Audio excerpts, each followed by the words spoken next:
I just woke up from a coma. No, that's thumbs down.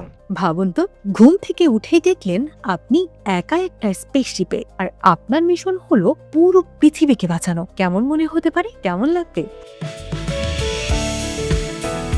আর ঠিক এই গল্পটাই দেখার জন্য ঢাকার একটি সিনেপ্লেক্সে মেয়েকে নিয়ে হাজির হলেন প্রধানমন্ত্রী তারেক রহমান। প্রজেক্ট হেল মেরি মুভিতে নায়ক রায়ান গসলিং এর দায়িত্ব পৃথিবীকে বাঁচানো, আর প্রধানমন্ত্রী তারেক রহমান যার কাঁধে এখন দেশকে বাঁচানোর দায়িত্ব।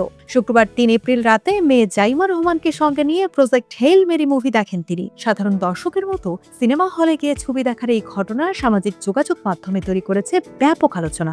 অনেকেই বলছেন এটা শুধু একটা সিনেমা দেখা নয়, বরং সিনেমা হল সংস্কৃতির জন্য একটা ইতিবাচক বার্তা।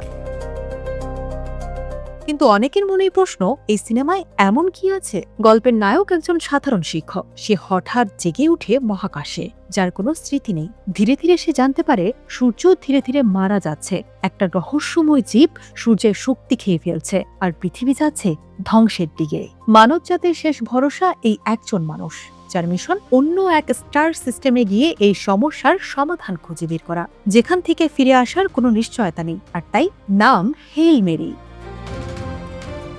কিন্তু সে একা না, সে দেখা পায় এক অ্যালিয়েনের, যার নাম রকি। দুই ভিন্ন গ্রহের প্রাণী কিন্তু একসাথে কাজ করে নিজেদের পৃথিবী বাঁচাতে। এখানেই গল্পটা হয়ে যায় আবেগী। এই সিনেমায় শিক্ষক চরিত্রে অভিনয় করেছেন রায়ান গসলিং। ছবিটি পরিচালনা করেছেন উইল লর্ড ও ক্রিস্টোফার মিলার।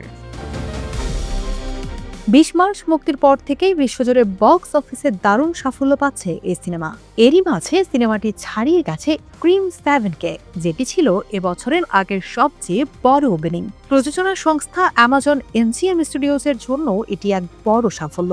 বিশেষ করে $৮.৪৫ বিলিয়ন এমজিএম অধিগ্রহণের পর এটি তাদের অন্যতম বড় বাণিজ্যিক হিট হিসেবে দেখা হচ্ছে।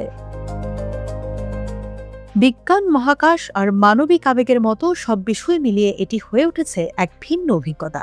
গভীর সংকটের মধ্যেও ছবিটি আশ্চর্য রকম হালকা ও রসাত্মক। রাইল্যান্ডের সংলাপ, উদ্ভট পরিস্থিতি, সব মিলিয়ে অনেক মুহূর্তেই হাসি আসে। তবে সেই হাসির আড়ালে লুকিয়ে আছে এক গুরুত্বপূর্ণ বার্তা, যেখানে বলা হচ্ছে সাহস মানে সবসময় বড় কোনো বীরত্ব নয়, কখনো কখনো তা কেবল অন্য কারো পাশে দাঁড়ানোর ক্ষমতা।